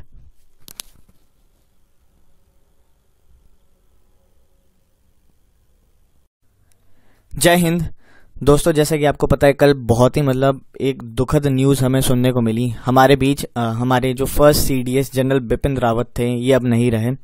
ठीक है, तो पूरी केसी फैमिली की तरफ से दोस्तों हम दुआ करेंगे कि भगवान इनकी आत्मा को शांति दे, ठीक है, और इनके परिवार को शक्ति दे। चलिए दोस्तों, अगर हम आज का टॉपिक अगर शुरू करें तो आज हम पढ़ने वाले हैं द इंडियन कॉन्स्टिट्यूशन के कुछ की फीचर्स हम देखेंगे। ठीक है, आज हम कुछ की फीचर्स जानेंगे दोस्तों इंडियन कॉन्स्टिट्यूशन के। फर्स्ट पार्ट में अगर याद कीजिएगा तो हमने ये पढ़ा था कि why does a country need a constitution, एक देश को कॉन्स्टिट्यूशन की आवश्यकता आखिर क्यों पड़ती है। तो ये हमने जाना था, कुछ 5 रीजंस हमने जाने थे, बहुत इंपॉर्टेंट रीजंस थे। ठीक है, अपने आप में एक वो क्वेश्चन था, why does a country need a constitution. तो आपको आंसर भी मिल ही गया होगा उस वीडियो में, जाके देखिएगा अगर आपने नहीं देखा है तो, क्योंकि पूरा चैप्टर है एक। ठीक है, जाना जरूरी भी है क्योंकि इंपॉर्टेंट किताब है दोस्तों ये आपकी पॉलिटी की। ठीक है, काफ़ी सारे आपको इसमें टॉपिक्स ऐसे देखने को मिलेंगे ना, जो आपको किसी भी कॉम्पिटिटिव एग्जाम्स में जब आप वो पढ़ेंगे और अगर आपका उसका बेस क्लियर ना हो ना तो दिक्कत आएगी। तो इसके लिए आपको पढ़ना ज़रूरी है। ठीक है, ये किताब खास करके पढ़नी ज़रूरी है, इसलिए एक भी लेक्चर, एक भी पार्ट, एक भी मिनट इस लेक्चर का, ठीक है, स्किप मत करिएगा। ठीक है, स्किप मत करिए, क्योंकि ये आपकी देखिएगा ज़िंदगी है ये। जो बच्चा कोई भी कॉम्पिटिटिव एग्ज़ाम की तैयारी कर रहा है, चाहे SSC हो, UPSC के एग्ज़ाम्स हो, ठीक है, CDS हो, NDA हो, सिविल सर्विसेज का एग्ज़ाम हो, सब में देखिएगा तो इंडियन पॉलिटी एक अच्छा खासा देखिएगा तो वेट कवर करती है, अच्छा खासा वेटेज रखती है।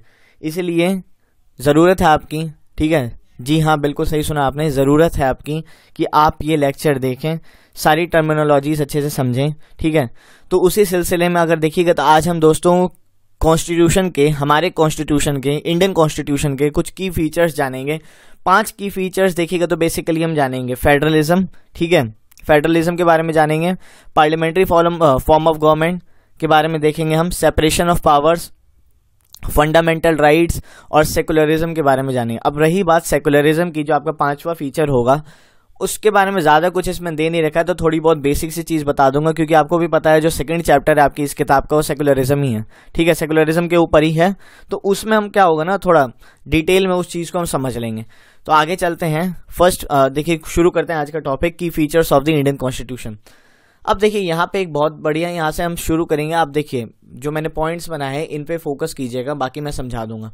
By the beginning of the 20th century, the Indian national movement had been active in struggle for independence from British rule for several decades। देखिए बिगिनिंग, जब 20वीं शताब्दी की जब शुरुआत होती है, तो जैसे कि आपको पता ही है कि इंडियन नेशनल मूवमेंट, ठीक है, इंडियन नेशनल मूवमेंट कितनी तेजी से आगे बढ़ रहा होता है। किस लिए आगे बढ़ रहा होता है कि भारत को आज़ाद कराना होता है ब्रिटिशर्स से।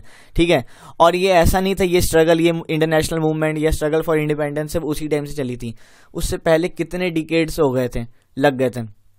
चाहे आप बात करिएगा 1857 की रिवोल्ट की, ठीक है, तो तब से ही अगर देखिएगा शुरू, तो एक मतलब इंडियन नेशनल मूवमेंट और तेजी से आगे चलनी शुरू हो गई थी।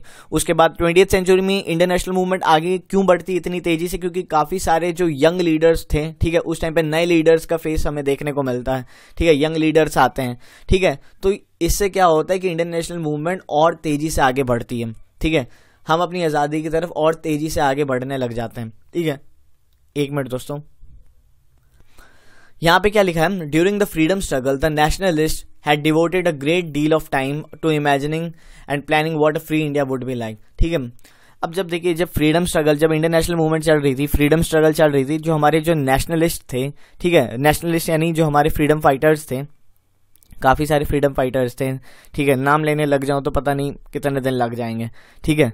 जो हमारे नेशनलिस्ट थे उन्होंने, और जो मेन लीडर्स की अगर हम बात करें जाए, ठीक है, तो उन्होंने देखिएगा अपनी पूरी जान लगा दी थी भारत को आज़ाद करने में। जब उन्होंने ये सोचा होगा कि भारत को हमें आज़ाद करना है, तो उन्होंने ये भी इमेजिन किया होगा कि आखिर फ्री इंडिया दिखेगा कैसे, ठीक है, फ्री इंडिया को कैसे चलाना है उसकी प्लानिंग भी की होगी, सोचा होगा, इमेजिन किया होगा, ठीक है। तो ये देखिएगा ना दोस्तों, इस कॉन्स्टिट्यूशन को बनाने में ऐसा नहीं है कि लोग कॉन्स्टिट्यूशन असेंबली बैठी, ठीक है, कॉन्स्टिट्यूशन बन गया, ऐसा नहीं, बहुत साल लगे थे, ठीक है, बहुत लोगों का सपना था, ठीक है, बहुत लोगों की सोच थी, बहुत लोगों की इमेजिनेशन थी, ठीक है, कि आखिर फ्री इंडिया कैसा दिखेगा, कॉन्स्टिट्यूशन कैसा दिखेगा, कॉन्स्टिट्यूशन में, ठीक है, चाहे मेजॉरिटीज हो माइनॉरिटीज हो, उनको राइट्स पूरे मिलेंगे, ठीक है। तो काफ़ी सारी चीज़ें देखिएगा ना जो कॉन्स्टिट्यूशन में अगर हम देखते हैं तो वो काफ़ी पहले सोच ली गई थी, हमारे नेशनलिस्ट जो थे, हमारे जो फ्रीडम फाइटर्स थे, ठीक है। The long experience of authoritarian rule under the colonial state convinced Indians that free India should be a democracy in which everyone should be treated equally and be allowed to participate in the government। अब देखिए क्या हुआ था ना, बहुत लंबा experience था, बहुत ज़्यादा ही लंबा एक्सपीरियंस था ऑथोरिटेरियन रूल का। ऑथोरिटेरियन रूल का मतलब क्या था, ब्रिटिश रूल का।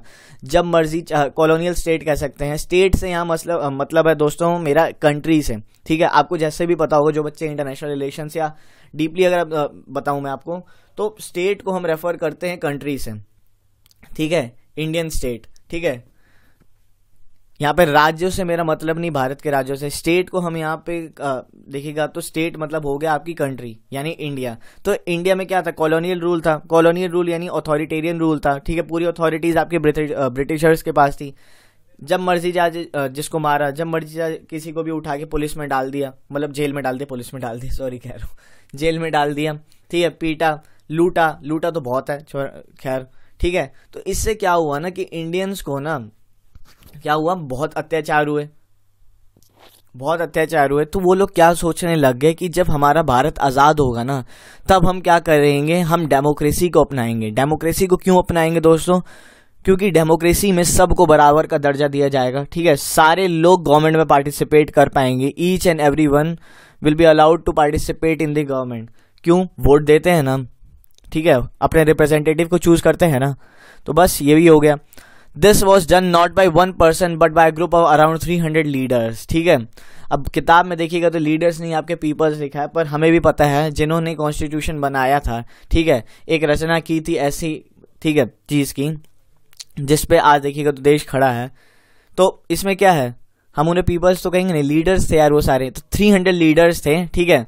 इन्होंने एक ग्रुप बनाया था, who became members of the constituent assembly, सारे मेंबर्स थे कॉन्स्टिट्यूएंट असेंबली की 1946 में, and who met periodically for next 3 years to write India's constitution. और ये लगातार मिलते रहे थे पीरियड वाइज, देखिएगा तो 3 सालों तक भारत का संविधान लिखने के लिए, ठीक है। तो काम लगा था, ऐसा नहीं था कि 1 महीने बैठे किताब लिख दी, किताब नहीं है दोस्तों कॉन्स्टिट्यूशन, ठीक है। याद होगा कॉन्स्टिट्यूशन को हम क्या कहते हैं, अ लिविंग डॉक्यूमेंट, ठीक है, लिविंग डॉक्यूमेंट है वो, सिर्फ एक किताब नहीं है, पूरा देश है उस पर, ठीक है।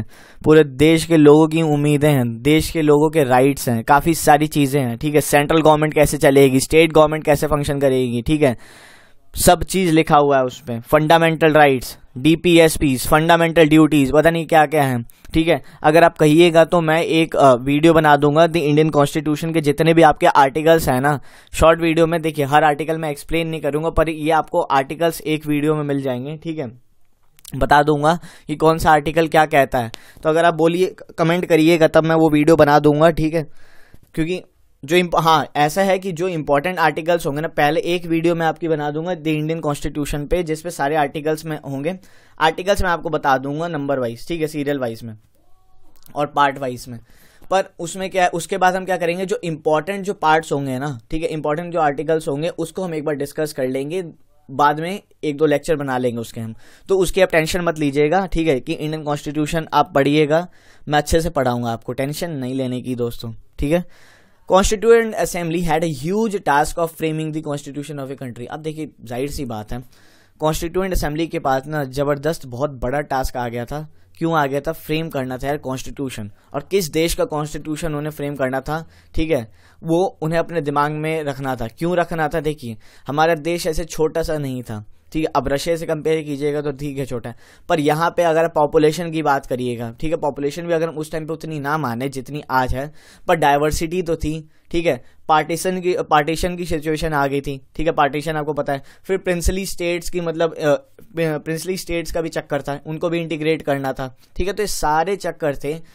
हमारे कॉन्स्टिट्यूशन बनाने वालों ने डाइवर्सिटी, आपको पता है डाइवर्सिटी इन द सेंस, फिर देखिएगा कास्ट के आधार पर रिलीजन हो गई, ठीक है, कभी किसी से डिस्क्रिमिनेशन ना हो, अनटचेबिलिटी जैसी चीज़ें अबॉलिश हो जाए, ठीक है। ये फंडामेंटल राइट्स देने हैं, फंडामेंटल राइट्स देने हमें सबको, ठीक है। पार्टीशन के बाद जो सीन बन रहा था, ठीक है, ऐसा ना लगे जो उस टाइम पे माइनॉरिटीज़ रह गई थी हमारी कंट्री में कि उनके साथ भेदभाव हो रहा।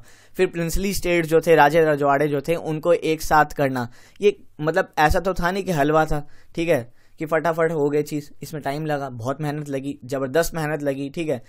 उसके बाद जब इतनी चीज़ें ये सब कर लेते हैं तो उसके बाद क्या तैयार होता है? Working over these challenges constituent assembly gave a visionary document, ठीक है। एक चीज़ मैं आपको बोलूँ, ये लाइन जो है ना, अगर आपकी किताब में देखिएगा लिखी हुई है, लिखी हुई है तो इसको अंडरलाइन कर लीजिए। किसी भी एग्जाम में आप ये लाइन यूज़ कर सकते हैं, बहुत ही प्यारी लाइन है। क्या? Constituent assembly gave a visionary document, visionary document दे दिया था। ये नहीं कि उन्होंने एक डॉक्यूमेंट तैयार कर दिया, कॉन्स्टिट्यूशन बना दिया कि आने वाले 10-12 साल तक, नहीं, फ्यूचर में देश कैसे चलेगा, देश कैसे काम करेगा, ठीक है, देश में लोगों को क्या राइट्स मिलने चाहिए, हर चीज़ लिख दी।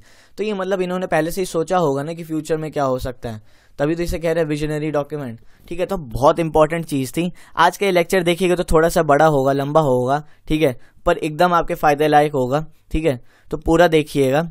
तो विजनरी डॉक्यूमेंट कहते हैं हम कॉन्स्टिट्यूशन को, ये भी याद कर लीजिएगा। अब हम कुछ फीचर्स की बात करें, ठीक है, आप ये देख सकते हैं कॉन्स्टिट्यूएंट असेंबली की एक इमेज है, आप देख रहे होंगे यहाँ जवाहरलाल नेहरू स्पीच दे रहे हैं। अब आपसे मैं एक क्वेश्चन पूछूं इसी पे, कॉन्स्टिट्यूएंट असेंबली के प्रेसिडेंट कौन थे? इसका आंसर बताइएगा आप। याद कीजिएगा, अभी कुछ दिन पहले मैंने एक शॉर्ट वीडियो डाली थी, उसमें एक क्वेश्चन पूछा था, ठीक है। आप या तो इसमें आंसर दे दीजिए या तो वो शॉर्ट देख लीजिए, ठीक है। एक प्लेलिस्ट बन रखी केसी शॉर्ट्स में। कभी भी आपको कोई क्वेश्चंस वगैरह हिस्ट्री, ज्योग्राफी, पॉलिटी के अगर अटेम्प्ट करने हैं ना, तो आप जाके केसी शॉर्ट्स में जाइए। सारे क्वेश्चन सीक्वेंस वाइज में मैंने आपसे पूछे, कुछ रैंडमली क्वेश्चंस है और इंपॉर्टेंट क्वेश्चंस भी हैं, ठीक है। तो उसके आंसर आप दीजिए, मदद मिलेगी आपको, काफ़ी ज़्यादा मदद मिलेगी। आगे चलते हैं हम। अपना फर्स्ट फीचर अगर हम बात करें तो फेडरलिज्म। फेडरलिज्म क्या करता है हमें? This refers to the existence of more than one level of government in the country. Federalism हमसे कहता है दोस्तों कि एक लेवल से ज्यादा, ठीक है, गवर्नमेंट होनी चाहिए, मोर than one level of government होनी चाहिए हमारे देश में। कैसी होनी, क्यों होनी चाहिए? देश बहुत बड़ा है दोस्तों, पहली चीज तो, ठीक है, देश बहुत बड़ा है, लोग बहुत ज्यादा है, डाइवर्सिटी काफी ज्यादा है, ठीक है, ठीक है, डाइवर्सिटी काफ़ी ज़्यादा है। तो इसलिए क्या होता है, देश अच्छे से फंक्शन कर पाए, देश अच्छे से रन कर पाए, तो इसलिए हमने फेडरलिज्म अपनाया था। एक की फीचर अगर देखिएगा इंडियन कॉन्स्टिट्यूशन को, तो आपको फेडरलिज्म देखने को मिलता है। अब आप पूछेंगे कि हमारे देश में देखिएगा तो कितने लेवल पे गवर्नमेंट काम करती है, तो पहला तो आपकी होगी सेंट्रल गवर्नमेंट, ठीक है, सेंट्रल गवर्नमेंट एकदम मतलब पिनेकल पे बैठी हुई है। फिर स्टेट गवर्नमेंट, उसके बाद लोकल गवर्नमेंट, लोकल यानी पंचायत राज होगी, ठीक है, म्यूनसिपालिटीज होगी, ये सब होगी आपकी local self government, local government होगी। तो central government, state government, local government, ये देख लिया आपने। तो ये हो गया फेडरलिज्म का, आपका फेडरलिज्म हो गया एक फीचर, ठीक है। फेडरलिज्म का मतलब क्या है? Existence of more than one level of government in the country, ठीक है। आगे चलते हैं। The vast number of communities in India meant that a system of government needed to be devised that did not involve only person sitting in the capital city of New Delhi and making decisions for everyone. अब देखिए क्या हो रहा है ना, काफ़ी सारी communities जो थी इंडिया में, इन्होंने ये सोचा जाना कि देखिए ऐसा नहीं होना चाहिए जो लोग सिटी यानी जो लोग कैपिटल में बैठे हैं, न्यू दिल्ली में बैठे हैं, सिर्फ वही लोग डिसीजंस बनाए पूरी कंट्री के लिए। कंट्री छोटी मोटी तो है नहीं, ठीक है। तो ऐसा क्यों नहीं करते कि थोड़ी बहुत पावर डिस्ट्रीब्यूट कर दें, स्टेट को थोड़ी बहुत पावर दे दे, फिर उसका लोकल गवर्नमेंट में भी, कि अब ऐसा ना हो। अब एक ही लेवल होता तो मान लीजिए कोई अगर गांव का बंदा है, उसे कुछ ज़रूरत है, गांव में रोड्स नहीं बन रहे, तो यार वो सेंट्रल गवर्नमेंट के बाद नई दिल्ली में जाएगा, सबसे पहले वो कहाँ जाएगा? अपनी पंचायत के पास जाएगा, ठीक है। तो लोकल गवर्नमेंट यहाँ पे आ गई, ठीक है। तो ये हमें देख रहा है, पंचायत अगर कुछ गांव की बात आ गई तो फिर गांव से स्टेट पे जाएगा, फिर स्टेट में अगर कुछ दिक्कत आती तो चलो सेंट्रल पे चले गए। तो एक लेवल क्रिएट हो रहा है, ठीक है। ये ज़रूरी होता है, नहीं तो फिर तो बड़ी दिक्कत आ जाएगी हमारे देश में। अगर ये नहीं होता तो it is important to have another level of government. ठीक है, जाहिर सी बात है ये ज़रूरत होती है। क्यों? फेडरलिज्म की। क्यों? इससे एक तो ईजी हो जाता है काम। ठीक है, और ये इम्पॉर्टेंट भी है कि एक अलग लेवल का मतलब अनदर लेवल ऑफ गवर्नमेंट हो। While each state in India enjoys autonomy in exercising powers on certain issues, subjects of national concern require that all of these states follow the laws of the central government. अब देखिए हर state के पास ना constitution उन्हें autonomy देता है कि वो अपनी वो पावर्स का इस्तेमाल कर सकें। पावर्स का किस लिए इस्तेमाल कर सके? जो स्टेट में कुछ इश्यूज वगैरह चल रहे हैं। पर अगर बात देखिएगा तो नेशनल कंसर्न की अगर आ जाती है तो जो स्टेट्स भी है ना, ठीक है, उन्हें भी सेंट्रल गवर्नमेंट की बात माननी पड़ती है। ठीक है, जो सेंट्रल गवर्नमेंट है, यूनियन गवर्नमेंट है, उनके लॉज को फॉलो करना पड़ता है। सेंट्रल गवर्नमेंट पूरी देश की है। ठीक है, वो एक राज्य की तो है नहीं। एक राज्य की सरकार है, वो तो सिर्फ एक राज्य के स्पेसिफिक देखेगी ना। अब उस राज्य के स्पेसिफिक देखते हुए से कॉन्स्टिट्यूशन काफी सारी पावर्स देता है। ठीक है, ये जानिएगा, बहुत सारी ऑटोनॉमी है उनके पास, इंजॉय करते हैं वो, पर कुछ सर्टेन इश्यूज के लिए। जहां बात अगर नेशनल कंसर्न की आ जाती है, नेशनल इशू की आ जाती है, जहाँ पे देखिएगा तो पूरे देश इन्वॉल्व हो रहा है, तो उसमें उस राज्य का कुछ सीन है नहीं। ठीक है, अब उसी स्टेट में भी अगर कुछ नेशनल कंसर्न उस स्टेट में भी हमें देखने को मिलता है, ठीक है, जरूरत है, तो वहां पे देखिएगा तो स्टेट गवर्नमेंट भी क्या करती है? लॉज फॉलो करती है सेंट्रल गवर्नमेंट की। Constitution contains list that specify the law making power of each tyre. ठीक है, कॉन्स्टिट्यूशन ने देखिएगा तो एक लिस्ट तैयार कर दी है। ठीक है, कि कौन सा, देखिएगा लिस्ट तैयार कर दी है कि लॉ मेकिंग पावर जो टायर, यहाँ पे टीयर की बात की गई, टीयर। ठीक है, लॉ मेकिंग पावर किस टीयर के पास कितनी होगी। ठीक है, टीयर से यहाँ क्या मतलब है? Central government, union government, local government, तो ये बता रखा है इन्होंने। ठीक है, टीयर किसके पास होगी? बेसिकली आप सेंट्रल और स्टेट की अगर बात करें, ठीक है, तो यहाँ पे लॉ मेकिंग पावर किस किस इशू पे वो लॉ बना सकते हैं, किस किस इशू पे बहस कर सकते हैं, या किस किस इशू पे ऐसे होंगे जिसपे वो दोनों मतलब इंक्लूड होंगे। तो जैसे यहाँ पे 3 लिस्ट बनती है। अब आपसे एक और पूछूंगा, किस शेड्यूल में आपको यूनियन लिस्ट, स्टेट लिस्ट और कॉन्करेंट लिस्ट देखने को मिलता है? ठीक है, ठीक है, तो आंसर दीजिएगा union list, state list, concurrent list. ठीक है, यूनियन लिस्ट हो गए जो यूनियन गवर्नमेंट के ऊपर है जितना, ठीक है, सेंट्रल गवर्नमेंट जो मतलब हैंडल करेगी। स्टेट लिस्ट जो स्टेट करेंगे। कॉन्करेंट लिस्ट आ गया जिसमें दोनों मिल बांट के करेंगे, जैसे एजुकेशन के ऊपर। ठीक है, एजुकेशन के ऊपर काम है तो उसमें यूनियन भी काम करेगी, आपकी सेंट्रल भी काम, स्टेट भी काम करेगी। तो ये हो गया, जो ये तीनों जो लिस्ट है ना, ठीक है। अब एक और आपसे मैं चीज पूछूंगा, अगर आप चाहते हैं कि ये तीनों लिस्ट पे एक स्पेसिफिक वीडियोस बना दो कि इन लिस्टों के अंदर कौन कौन सी चीजें आती हैं, ठीक है, कौन कौन से वर्क्स आते हैं, क्या क्या चीजें इंक्लूड होती हैं, तो वो उसके ऊपर मैं एक वीडियो बना दूंगा। ठीक है, तो इसमें ये हो गया। और आपको ये भी आंसर बताना है कमेंट सेक्शन में, वीडियो बना दूंगा वैसे मैं उसके ऊपर। ठीक है, इंपॉर्टेंट वीडियो होगी, आपके लिए जानना भी जरूरी होगा। Union list, state list, concurrent list जो आपके कौन से शेड्यूल में हमें देखने को मिलता है, तो बताइएगा इसका answer. It also specify the sources of money for each tier of the government. अब देखिए, कॉन्स्टिट्यूशन ऐसा नहीं है कि सिर्फ उन्होंने एक लिस्ट तैयार कर दी कि ये इसका काम है, ये इसका काम है, ठीक है, ऐसा नहीं है। वो हमें ये भी बताता है कि आखिर पैसा कहाँ से आना है। भाई साहब, कोई भी काम करना है, कोई चीज़ भी डेवलपमेंट का काम चल रहा है, कोई भी चीज़ अगर वर्क करना है, गवर्नमेंट को लॉज वगैरह बनाने हैं, ठीक है, लॉज है, कुछ इंफ्रास्ट्रक्चर का काम है, ठीक है, तो उसके लिए पैसा तो चाहिए भाई, मनी तो चाहिए ही होगा, पैसे की जरूरत पड़ेगी। तो पैसे कहाँ से आएंगे ये भी हमें कॉन्स्टिट्यूशन में देखने को मिलता है। ठीक है, टैक्सेस वगैरह का सिस्टम, स्टेट गवर्नमेंट क्या कैसे सिस्टम से चलाएगी टैक्सेस, अपना सेंट्रल का क्या सीन है, तो ये सब हमें देखने को मिलता है। Under federalism the states are not merely agents of the federal government but draw their authority from the constitution as well। अब देखिए, फेडरलिज्म का मतलब ये नहीं है कि स्टेट्स देखिएगा तो एजेंट बन चुकी हैं आपकी फेडरल गवर्नमेंट की, फेडरल गवर्नमेंट यानी सेंट्रल गवर्नमेंट की, ठीक है, नहीं, वो एजेंट नहीं है। कभी कभी क्या होता है, ठीक है, जब कोई नेशनल कंसर्न की बात आती है तब हमें सेंट्रल लॉज फॉलो करने, सेंट्रल गवर्नमेंट के कुछ लॉज जो होते हैं उससे फॉलो करने पड़ते हैं स्टेट्स को। पर ऐसा नहीं कि हमेशा, मतलब फेडरल सेंट्रल गवर्नमेंट हमेशा ही मतलब नजर बना के रखेगी स्टेट गवर्नमेंट पे। स्टेट गवर्नमेंट पे कुछ भी हुआ, अगर स्टेट गवर्नमेंट कर रही है तो नहीं, उसमें रोक टोक ऐसा नहीं है। स्टेट गवर्नमेंट को पूरी अथॉरिटी मिलती है कॉन्स्टिट्यूशन से कि वो कुछ भी कर रहे हैं अपने दायरे में रह के, अगर वो कर रहे हैं, ठीक है, तो वो करें, उसमें कोई दिक्कत नहीं है। तो ये बात थी आपकी फेडरलिज्म की, आपका फर्स्ट फीचर था फेडरलिज्म, याद रखिएगा, ठीक है। अब सेकंड फीचर पे हम चलें तो आपका सेकंड फीचर क्या था दोस्तों? Parliamentary form of government. ठीक है, हमारे कॉन्स्टिट्यूशन ने क्या अडॉप्ट किया था? Parliamentary form of government. अब पार्लियामेंट्री फॉर्म ऑफ गवर्नमेंट क्या है? A form of government based on parliament elected representative. अब फॉर्म ऑफ गवर्नमेंट है दोस्तों जहाँ पे एक पार्लियामेंट बनाई जाती है। अब पार्लियामेंट में कौन बैठेगा? पार्लियामेंट क्या है? पार्लियामेंट ऐसी जगह है जहाँ पे हमारे इलेक्टेड रिप्रेजेंटेटिव्स बैठते हैं, हमारे लॉज वगैरह बनाते हैं, कानून वगैरह बनाते हैं, ठीक है, बहस वहस करते हैं, आपको भी पता है, ठीक है। 2 हाउसेज हैं, राज्यसभा, लोकसभा, ठीक है।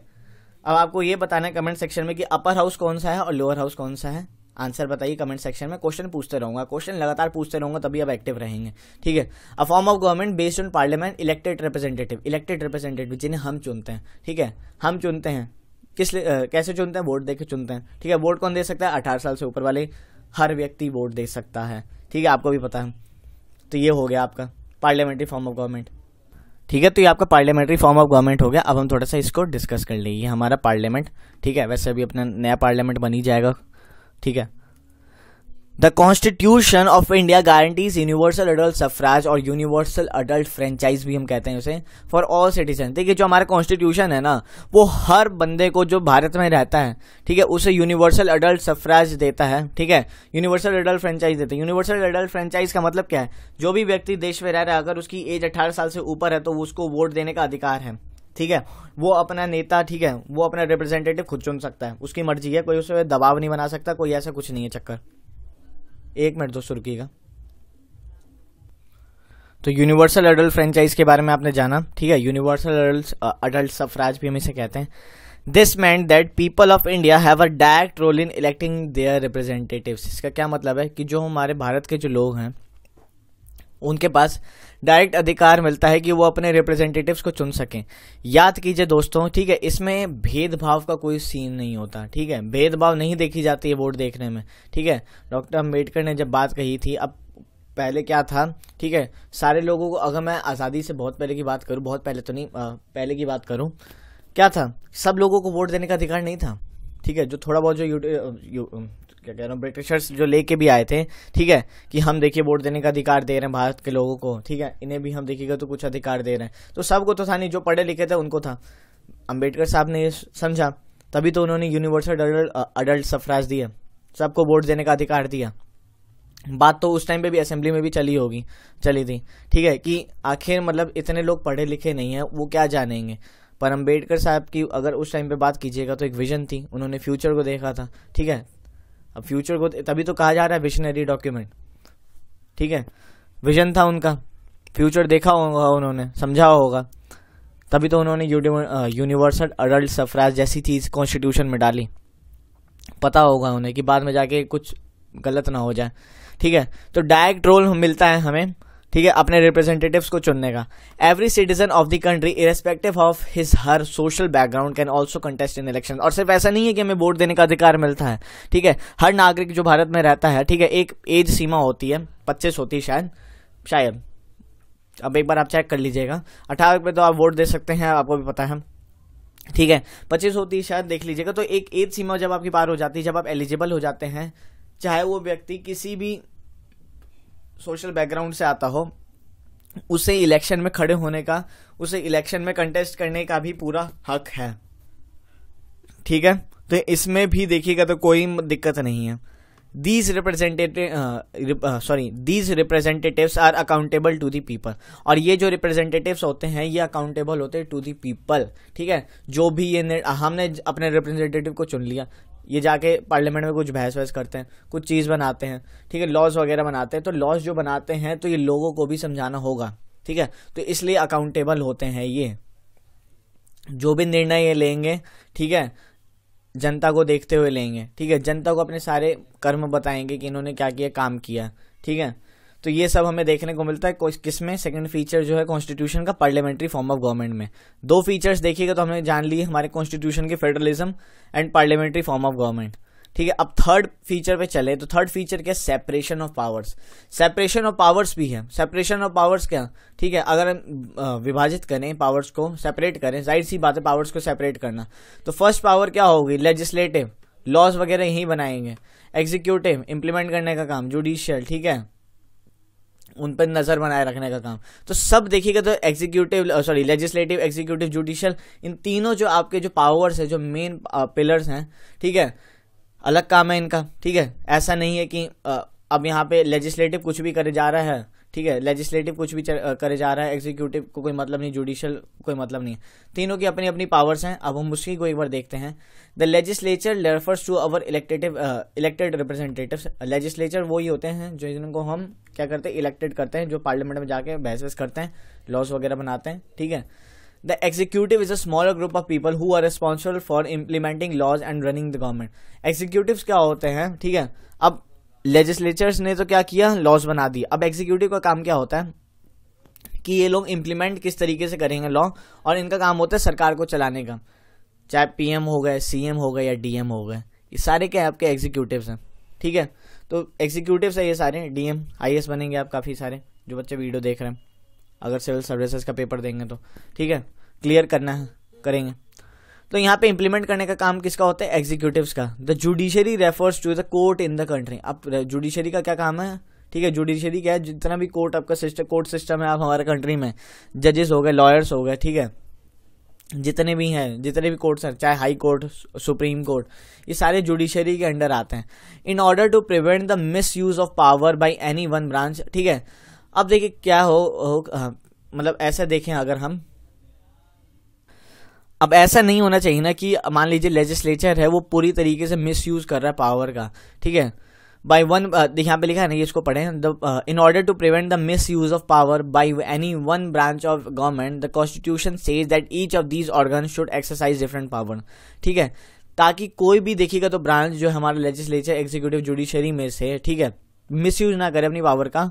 तो कॉन्स्टिट्यूशन ने क्या किया, तीनों के देखिएगा, तीनों जो ऑर्गन्स है गवर्नमेंट के, ठीक है, कॉन्स्टिट्यूशन गवर्नमेंट के, इनको अलग अलग पावर दे दी है। और इसका कारण क्या था, through this each organ acts as a check on other organs of the government and this ensures the balance of power between all three, ठीक है। अब इन तीनों को क्या है, ऐसे क्यों कर दिया इन्होंने कि ताकि ना ये चेक एंड बैलेंस का सिस्टम बना के रखें। चेक एंड बैलेंस आप समझ रहे होंगे ठीक है, चेक एंड बैलेंस कैसे, ठीक है, लेजिस्लेटिव कुछ गलत ना डिसीजन ले ले, ये एग्जीक्यूटिव उस पर नजर बना के रखेगा, एग्जीक्यूटिव सही से काम कर रहा है, ये जुडिशरी देखेगा। तो एक तरह से देखिएगा तो एक दूसरे पे इनका नजर बना के रखना होता है।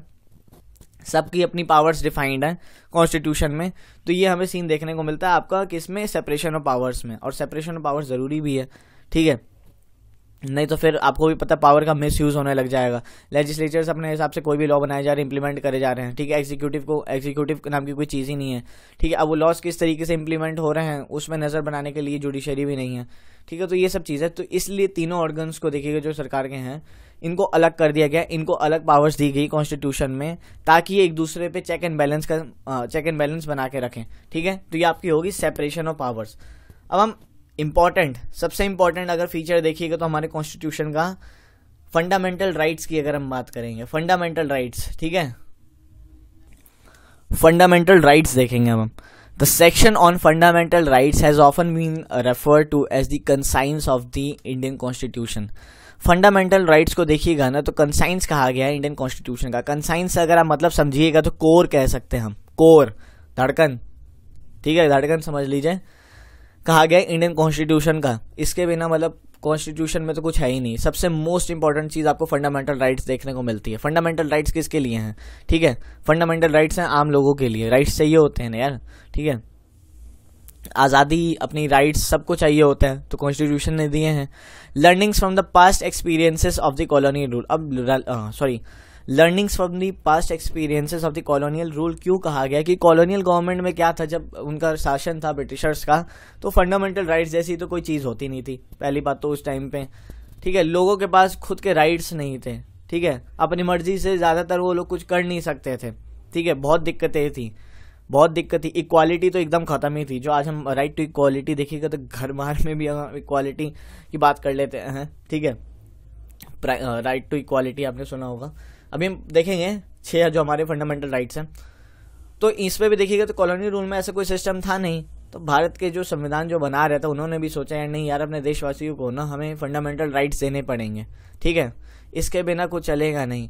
अगर ये नहीं रहेगा, फंडामेंटल राइट्स नहीं रहेंगे, तो पता चलेगा जो गवर्नमेंट है वो बैंड बजाए जा रही है। गवर्नमेंट से मतलब है यहाँ पे जिनको हम इलेक्ट कर रहे हैं मान लीजिए, तो बैंड बजाए जा रहे हैं लोगों की, उनके राइट्स है नहीं, तो जो मर्जी चाह रहे हैं वो कर रहे हैं। अब यहाँ पे वही बात कहता है आपसे, तीसरा पॉइंट देखिएगा, fundamental rights protect citizens against the arbitrary and absolute power of state as well as other individual. State से यहाँ मतलब है, ठीक है, जो स्टेट यानी इंडिया में जो सरकार बैठी है वो गलत तरीके से अब बना देखिएगा तो एब्सोल्यूट आर्बिट्रेरी ने एब्सोल्यूट पावर ना चलाए लोगों पे, ठीक है, इसलिए उन्हें कॉन्स्टिट्यूशन कुछ फंडामेंटल राइट्स देता है ताकि उन्हें ज़्यादा दिक्कत ना आए।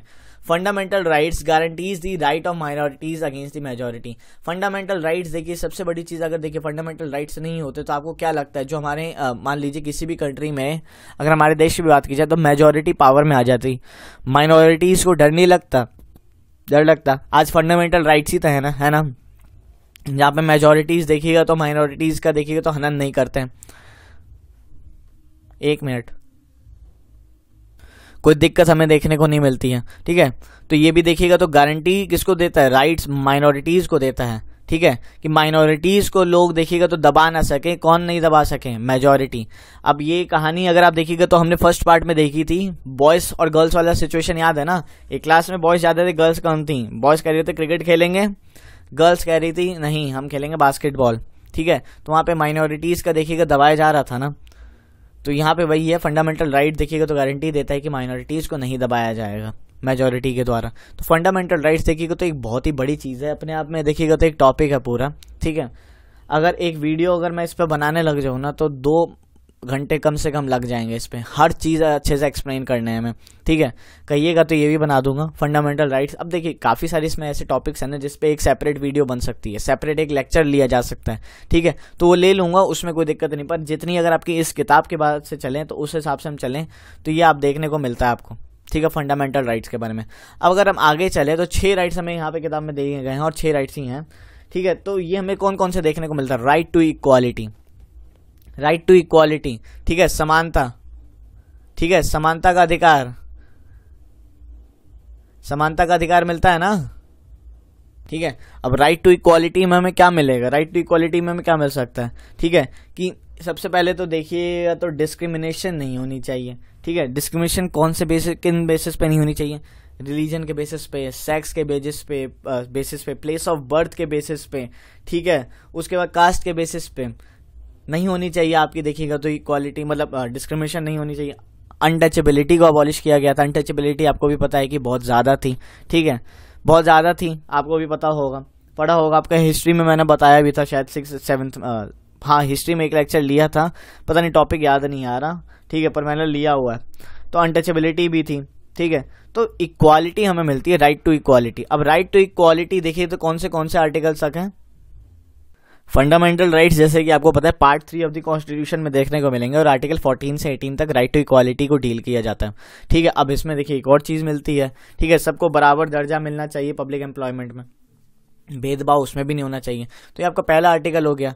दूसरा अगर बात कीजिएगा तो राइट टू फ्रीडम, ये तो सबसे जरूरी है, ठीक है, राइट टू फ्रीडम। फ्रीडम में ही तो सब चीज़ आ जाती है। फ्रीडम में क्या आ जाता है, freedom of speech, freedom of expression, ठीक है, राइट टू फॉर्म एसोसिएशंस हो गए आपके, ठीक है, फ्रीली हम कहीं भी मूव कर सकते हैं, ठीक है। अगर मान लीजिए आपको फ्रीडम ऑफ स्पीच नहीं होती, फ्रीडम ऑफ एक्सप्रेशन नहीं होता, फ्रीडम ऑफ ऐसी फ्रीडम नहीं होती आप कहीं मूव कर पाएं तो दिक्कत आ जाती है ना। ये तो काफ़ी सबसे ज़्यादा खतरनाक है, ठीक है,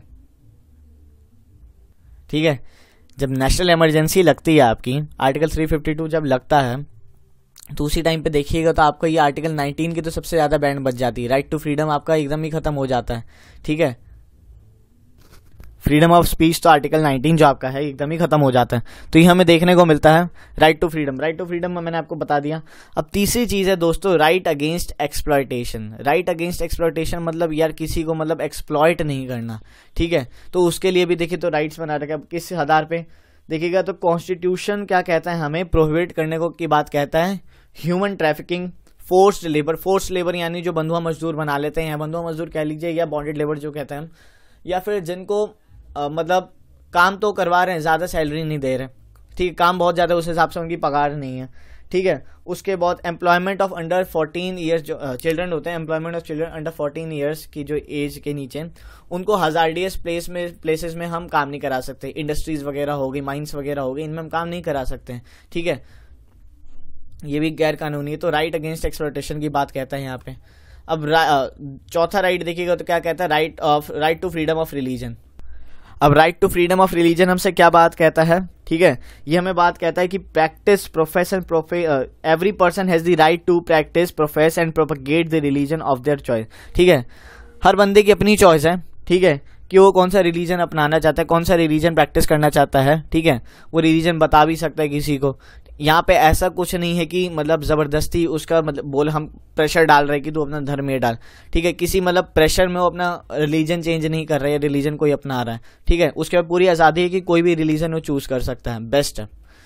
पांचवा अगर राइट देखिएगा तो कल्चरल एंड एजुकेशनल राइट्स हमें देखने को मिलता है। कल्चरल एंड एजुकेशनल राइट्स हमें किसके लिए, ज़्यादातर देखिए जो माइनॉरिटीज़ होते हैं, ठीक है, माइनॉरिटीज़ यानी जो ट्राइबल ग्रुप्स हो गए या माइनॉरिटीज़ में जो आ गए, उनके रिलीजियस या लिंग्विस्टिक जो चीज़ें होती हैं उनको प्रोटेक्ट करना, ठीक है, उनको सेफ गार्ड कर सके। ऐसा नहीं है कि मेजॉरिटीज ज़्यादा है तो वो एकदम ही दबा दें, ठीक है। इन माइनॉरिटीज़ की जितनी भी राइट्स होती है, जितनी भी अगर रिलीजियस चीज़ें देख लीजिए या जो लिंग्विस्टिक होती हैं, भाषाएं होती हैं, इनको दबा दें, ठीक है। तो इनको प्रिजर्व करना उनका अधिकार है, ठीक है। इसके लिए वो देखिए ओन अपनी एजुकेशनल इंस्टीट्यूशंस भी सेटअप कर सकते हैं, ठीक है। तो ये हमें ये देखने को मिलता है कल्चरल एंड एजुकेशनल राइट्स में। अब सबसे इंपॉर्टेंट चीज़ आ जाती है राइट टू कॉन्स्टिट्यूशनल रेमेडीज, ठीक है।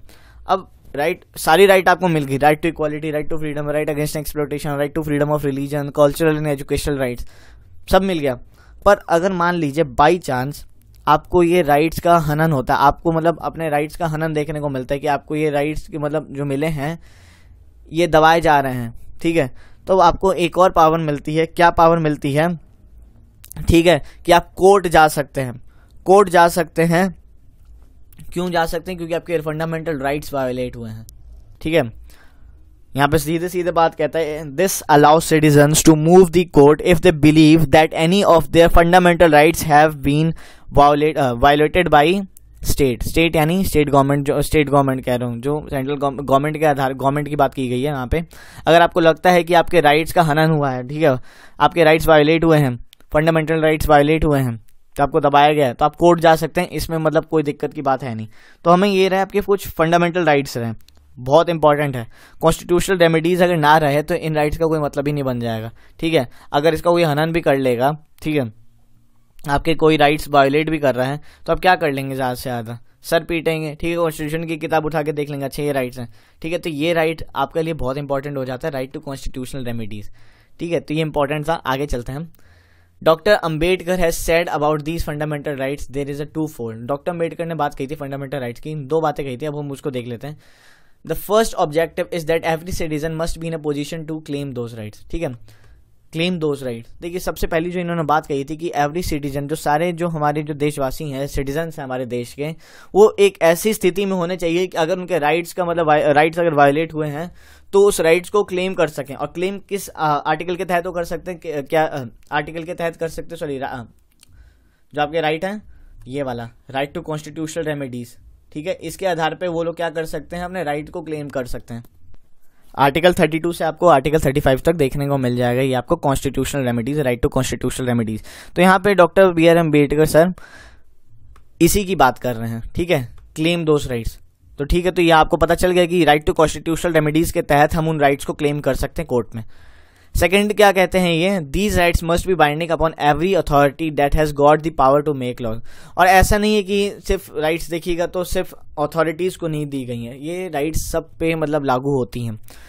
अथॉरिटीज यानी जो सरकार भी हैं वो भी देखिएगा तो आपके मतलब पावर्स को, आपके जो राइट्स हैं उनको नहीं छीन सकती, या कुछ ऐसे नहीं लॉज बना सकती, ठीक है, जो आपके राइट्स को देखिएगा तो हनन करें, आपके राइट्स को वायलेट करें, ठीक है। तो सरकार को ये सब भी देखना होता है, ठीक है, कि जो लॉज बना रहे हैं वो आपके फंडामेंटल राइट्स को हर्ट ना करें, फंडामेंटल राइट्स को देखिएगा तो मतलब दिक्कत ना पहुंचाए, वायलेट ना करें। तो इसके लिए सरकार ने क्या किया, in addition to fundamental rights the constitution also, ठीक है, इसके लिए संविधान ने क्या कहा, constitution also has a section called directive principles of state policy, ठीक है। तो अगर आप बात कीजिएगा तो यहाँ पे देखिएगा तो डीपीएसपी की बात हो रही है। डीपीएसपी आपके part 4 of the Indian constitution article 36 से आर्टिकल 51 तक आपको देखने को मिलेगा। Directive principles of state policy का क्या मतलब है, ठीक है, ठीक है। कुछ देखिए जो प्रिंसिपल्स होंगे, कुछ प्रिंसिपल्स होंगे वो क्या करेंगे, डायरेक्ट करेंगे आपकी स्टेट को, स्टेट यानी जो भी गवर्नमेंट होगी जो चला रही है, स्टेट यानी यहाँ पे इंडिया से मतलब है, कंट्री से रेफर कर रहे हैं हम इस टाइम पे स्टेट को, राज्य मत समझ लीजिएगा। जो भी पॉलिसीज बना रहे हैं उसके लिए कुछ प्रिंसिपल्स होंगे और वो प्रिंसिपल्स कौन डायरेक्ट करेगा, इस आर्टिकल्स के तहत आपको देखने को मिलेगा।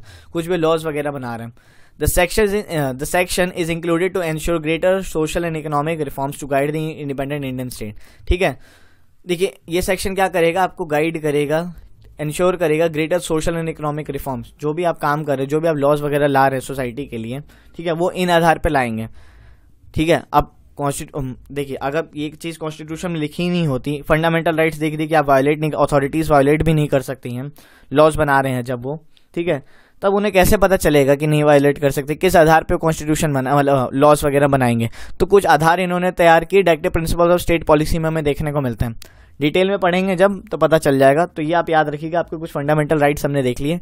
लास्ट देखिएगा तो यहाँ पे बात कर रहे हैं हम सेकुलरिज्म की, सेकुलरिज्म, ठीक है, बहुत बड़ा टर्म है, ठीक है, अपने आप में देखिएगा तो इसका एक चैप्टर भी आपका चैप्टर नंबर 2, ठीक है, पर वो भी देखिएगा तो चैप्टर उतना बड़ा नहीं है सेकुलरिज्म जैसे शब्द के लिए, सेकुलरिज्म जैसे फीचर के लिए। अब सेकुलरिज्म क्या कहते हैं, देखिए सेकुलर का सबसे पहले क्या मतलब है।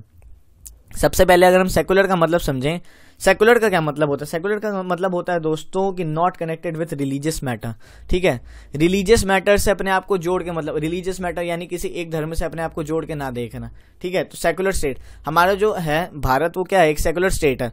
A secular state is one in which the state does not officially promote any one religion as the state religion. Secular state में क्या होता है दोस्तों कि जो हमारा जो देश है या जो एक स्टेट है, कंट्री है, वो क्या करता है, ऑफिशियली प्रमोट नहीं कर सकता किसी भी एक रिलीजन को, ठीक है, किसी भी एक रिलीजन को क्या प्रमोट नहीं कर सकते कि वो स्टेट रिलीजन है, ऑफिशियल रिलीजन, ठीक है। इंडिया में देख लीजिए कोई भी ऑफिशियल रिलीजन नहीं है, इंडिया में आपको सेकुलरिज्म देखने को मिलती है, सारे धर्म को बराबर का अधिकार है, ठीक है। फंडामेंटल राइट्स में भी आपको देखने को मिलता है, जब हम बात कहते हैं फंडामेंटल राइट्स में भी आपको देखने को मिलेगा, ठीक है। तो ये सेकुलरिज्म का आपको यहाँ फीचर देखने को मिलेगा, ठीक है, तो ये आपको देखने को मिला। अब इसी चीज पे एक आपसे मैं खतरनाक क्वेश्चन पूछ लेता हूं, ठीक है, अगर आपने कभी प्रीएम्बल पढ़ी होगी तो आपको पता होगा। आपसे मैं पूछना चाहूंगा, आपको सिंपल यस या नो में आंसर देना है, ठीक है, यस और नो में देना है। और आपको अगर यस, अगर आपका आंसर आता है, यस आपको पता है, ठीक है, आंसर अगर आपका कई सही होता है तो आपको वो लाइन लिखनी है प्रीएम्बल की। सेकुलर शब्द बताइए दोस्तों प्रीएम्बल में यूज हुआ है, प्रीएम्बल में हमें सेकुलर शब्द देखने को मिलता है या नहीं, ठीक है, सेकुलर शब्द हमें, वर्ड जो है हमें प्रीएम्बल में देखने को मिलता है या नहीं, यस या नो में आंसर दीजिएगा, ठीक है। तो हमारा देश देखिएगा तो सेकुलरिज्म को फॉलो करता है, सेकुलर स्टेट है। एक भी मतलब देखिएगा तो ऐसा नहीं है कि किसी भी एक रिलीजन को हम अपना ऑफिशियल रिलीजन बना के प्रमोट कर रहे हैं, नहीं। No religion is given extra benefits nor any religion is ignored on any matter. ऐसा नहीं है कि किसी भी रिलीजन को हम एक एक्स्ट्रा बेनिफिट दे रहे हैं, ठीक है, और ऐसा भी नहीं है कि हम किसी एक रिलीजन को इग्नोर कर रहे हैं। सारे रिलीजन्स में सबको बराबर का दर्जा मिला है, ठीक है, हमारे कॉन्स्टिट्यूशन में हमें ये देखने को मिलता है। इतना ही था आपका सेकुलरिज्म, ठीक है, इस पार्ट में देखिएगा। अब क्यों मैं इतना ही कह रहा हूं, क्योंकि देखिए आपका जो सेकंड टॉपिक है ना, सेकंड चैप्टर है सेकुलरिज्म, अंडरस्टैंडिंग सेकुलरिज्म, तो उसमें हम थोड़ा बहुत डिटेल में पढ़ लेंगे, उसमें हम थोड़ा बहुत डिटेल में जान लेंगे।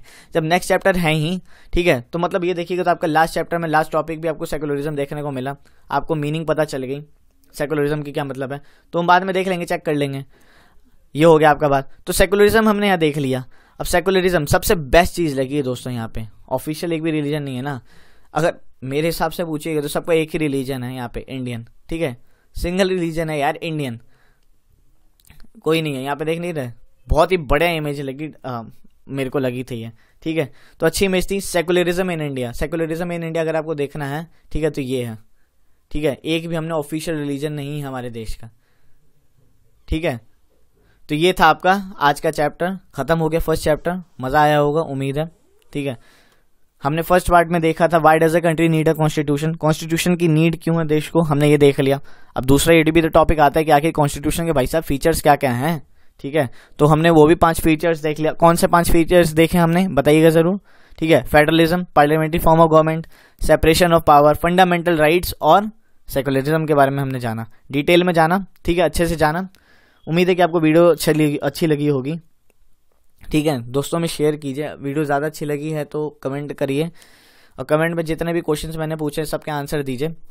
लाइक कीजिएगा, नॉलेज कैसल को सब्सक्राइब करिए, ठीक है, नॉलेज कैसल को सपोर्ट दिखाइए अपना। Thank you so much, God bless you all, Jai Hind, मिलेंगे कल दोस्तों हम।